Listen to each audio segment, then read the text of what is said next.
Solidah Solihah, alhamdulillahirobbilalamin, kita masuk lagi ke dalam akuntansi perusahaan dagang. Nah, setelah kita selesai kemarin sampai dengan laporan keuangan, sekarang Ibu akan mereview kembali dari siklus akuntansi perusahaan dagang.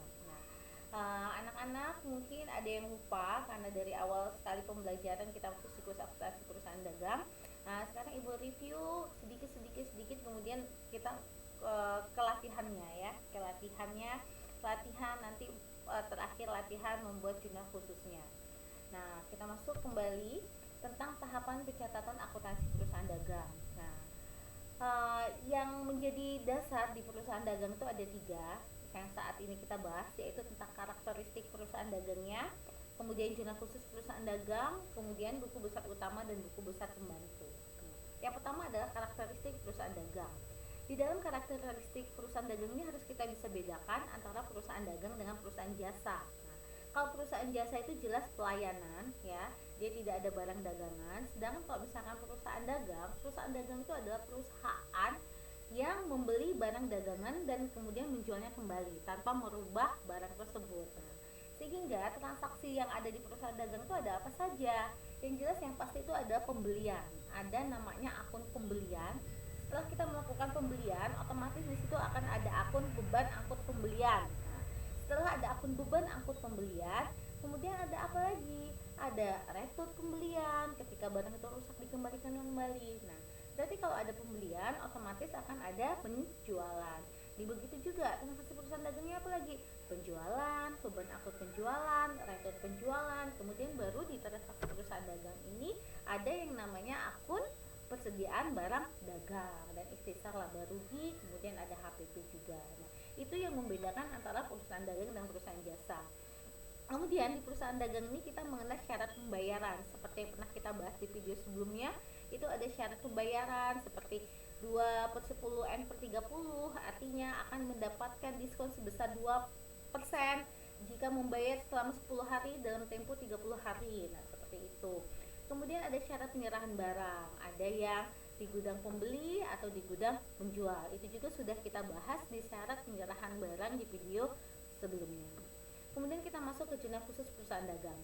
Jurnal khusus perusahaan dagang inilah yang sangat membedakan antara akuntansi perusahaan dagang dengan perusahaan jasa. Karena di perusahaan jasa kita tidak mengenal jurnal khusus.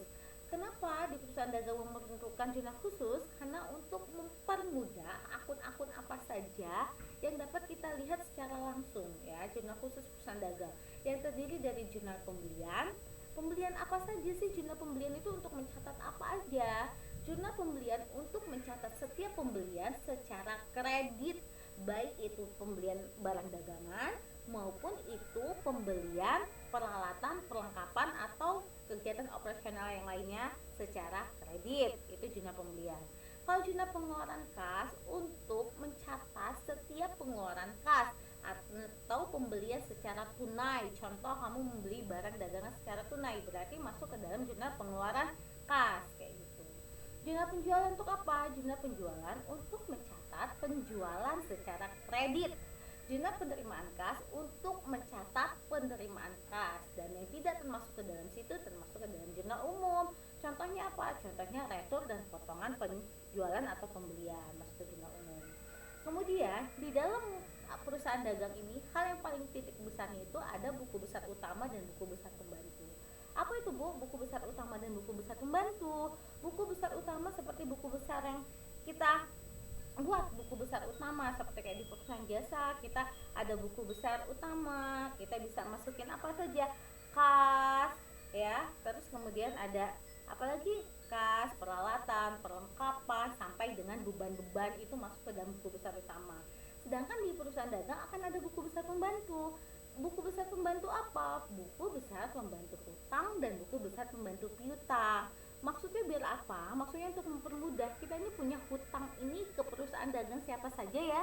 Kemudian kita punya piutang, perusahaan apa saja yang masih ada hutangnya ke kita masih punya piutang. Nah, itu kita lihat di buku besar hutang dan buku besar pembantu piutang. Nah, selanjutnya karena ini pernah kita bahas, Ibu hanya mau review ulang. Tugasnya buat anak-anak minggu ini adalah buat jurnal khususnya ya. Nah, dari video ini akan Ibu tampilkan soalnya itu transaksi Toko Jaya bersama bulan Maret tahun 2020, yaitu tanggal 2 Maret Tuan Jaya menyetor uang tunai sebesar 40 juta sebagai modal awal. Nah, ini kalian bukan buat jurnal umum, tapi buatlah jurnal khususnya. Kalau di tanggal 2 Maret Tuan Jaya menyetor uang tunai sebesar 40 juta sebagai modal, berarti itu masuk ke jurnal mana? Jurnal khususnya. Ingat, tadi kalian sudah belajar dari jurnal khusus itu ada apa aja? Ada jurnal pembelian, pengeluaran kas, penerimaan kas, penjualan, sama jurnal umum. Kalau menyetorkan uang tunai sebagai modal, berarti kan kita dapat, perusahaan itu dapat uang kayak gitu, walaupun itu dari pemiliknya.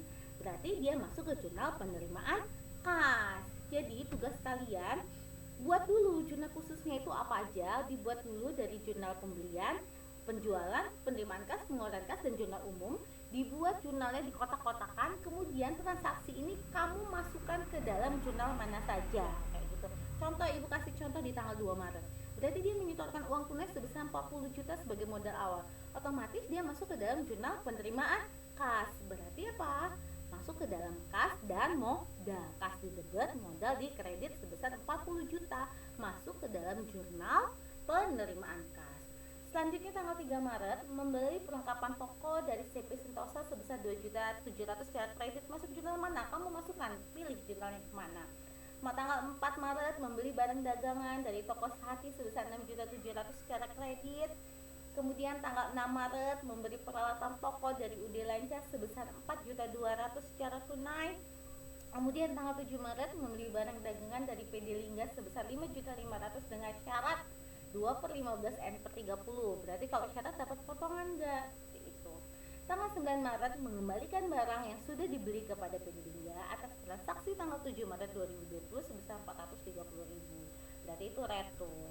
Nah, transaksi selanjutnya tanggal 11 sampai 31 akan kita lanjutkan ke minggu depan. Ibu akan hanya memberikan transaksi sampai tanggal 9 Maret. Coba dikerjakan terlebih dahulu kayak gitu. Minggu depan kita lanjutkan lagi transaksi dari tanggal 11 sampai 31 ya. Secara bertahap biar kalian bisa. Untuk selanjutnya bisa kita komunikasikan jika ada yang kurang paham. Nah, untuk minggu ini Ibu akhiri. Wassalamualaikum warahmatullahi wabarakatuh.